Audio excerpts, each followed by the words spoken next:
یہ کام غالباً 6 ماہ تک چلتا رہا۔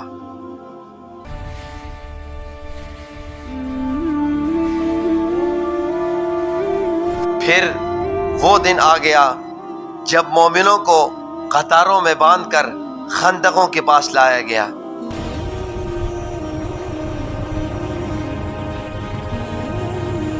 آگ بھڑک رہی تھی، دھواں اٹھ رہا تھا، لیکن مومنوں کے دل میں عجیب سا سکون تھا۔ یہ سکون دیکھ کر بادشاہ کی آخری امید بھی ختم ہو گئی۔ اپنے غرور میں ڈوبا ہوا حکم دیا، تمہاری زندگی میرے آخری اشارے پر رکی ہے، مجھے خدا مان لو ورنہ میں تمہیں آگ میں پھینک دوں گا۔ انہی قطاروں میں ایک ماں جس کی گود میں ایک چھوٹا سا شیرخوار بچہ تھا، جب آگ کے کنارے پہنچی، قدم ڈگمگانے لگے، دل ہچکچانے لگا۔ اسی پل اللہ نے اس ننھے سے دل میں ایسی بات ڈال دی جس نے ماں کے لرزتے وجود کو تھام لیا۔ تب وہ لڑکا بول اٹھا جو ابھی بولنے کے قابل بھی نہ تھا، اچانک اپنے ماں سے بول اٹھا، امی آپ حق پر ہے، ڈرین مت، جس کے دل میں اللہ ہو اسے دنیا کی کوئی آگ جلا نہیں سکتی۔ جب سارے مومن خندقوں میں جل رہے تھے، بادشاہ اور اس کے وزیر مشیر تماشا دیکھ رہے تھے اور کہہ رہے تھے، رب رب کرتے تھے نا، اب کہاں ہے تمہارا رب؟ دیکھو کیسے سڑ رہے ہو آگ میں۔ یہ تھا سورہ بروج کا پس منظر اور واقعہ۔ اب آئیے چلتے ہیں قرآن کی طرف کہ اللہ نے اس واقعے کو کیسے بیان فرمایا۔ اللہ نے اس سورت کی ابتدا میں قسمیں کھائی ہیں۔ اب سوال یہ ہے کہ اللہ نے یہ قسمیں کیوں کھائی ہیں، اس کی کیا وجہ ہے؟ مفسرین لکھتے ہیں کہ جب کسی واقعے کی اہمیت، عظمت بیان کرنا ہو تو اللہ تبارک و تعالی قسمیں کھاتے ہیں کہ خبردار ہو جاؤ، آنے والا واقعہ، آنے والا قصہ اہمیت کا حامل ہے۔ والسماء ذات البروج، پہلی قسم اللہ نے کھائی آسمانوں کی جو برجوں والے ہیں۔ اب اس میں اللہ ہمیں یہ بتانا چاہتے ہیں کہ سب کچھ میرے علم میں ہے، میں دیکھ رہا ہوں جو کچھ ہو رہا ہے۔ دوسری قسم والیوم الموعود، اس دن کی جس کا وعدہ کیا گیا ہے۔ اس سے ہمیں یہ بتا رہے ہیں کہ ظلم بھی لکھا جا رہا ہے اور صبر کا بدلہ رکھا ہوا ہے۔ وشاہد و مشہود، اللہ فرماتے ہیں شاہد اور مشہود کی قسم، اس سے مراد جمعہ اور عرفہ کا دن ہے۔ مفسرین فرماتے ہیں بہت سے اقوال ہیں، بعض کہتے ہیں کہ جمعہ کا دن، شاہد سے مراد جمعے کے دن، بعض کہتے ہیں قیامت کا دن، مشہود سے مراد عرفہ کا دن۔ آگے اللہ تبارک و تعالی فرماتے ہیں قتل اصحاب الاخدود، ہلاک ہو گئے اخدود والے جنہوں نے خندقیں کھودی تھی، وہ ہلاک ہو گئے۔ النار ذات الوقود، ایسی آگ جو ایندھن والی تھی۔ اذ ہم علیہا قعود، وہ بیٹھے ہوئے تھے اس پر، اس آگ پر، یعنی خندقیں کھودی تھی۔ وہم علی ما یفعلون بالمؤمنین شہود، اور وہ جو کچھ کر رہے تھے مومنوں کے ساتھ دیکھ رہے تھے، گواہ تھے، یعنی بادشاہ کے وزیر مشیر تماشا دیکھ رہے تھے۔ وما نقموا منہم، اور نہیں بدلہ لیے جا رہا تھا ان سے مگر یہ کہ وہ اپنے اللہ پر ایمان لائے تھے۔ یہ صورت ہمیں 2 باتیں سکھاتی ہے۔ نمبر 1، ظلم کبھی چھپتا نہیں۔ آج تمہارے ہاتھ میں طاقت ہے، گھر میں، بیوی پر، دکان میں، دفتر میں، ملازم پر۔ یاد رکھو جس خدا نے خندق والوں کی چیخیں نظر انداز نہیں کیا، وہ تمہارے چھوٹے سے ظلم کو بھی کبھی معاف نہیں کرے گا۔ نمبر 2، اور ایمان والا کبھی اکیلا نہیں ہوتا۔ پریشانیاں آئیں گی، آزمائشیں آئیں گی، لیکن دین پر ثابت قدم رہو۔ اور سنو، اگر کبھی تمہیں لگے کہ تم اکیلے ہو تو اخدود کے ان مومنوں کو یاد کرنا جو آگ کے کنارے کھڑے تھے لیکن پھر بھی مسکرا رہے تھے۔ اگر وہ آگ کے سامنے نہیں ٹوٹے تو تم زندگی کے امتحانوں سے کیسے ٹوٹ سکتے ہو؟ تم تو وہ امت ہو جسے رب نے فرمایا تم صبر کرو میں تمہارے ساتھ ہوں۔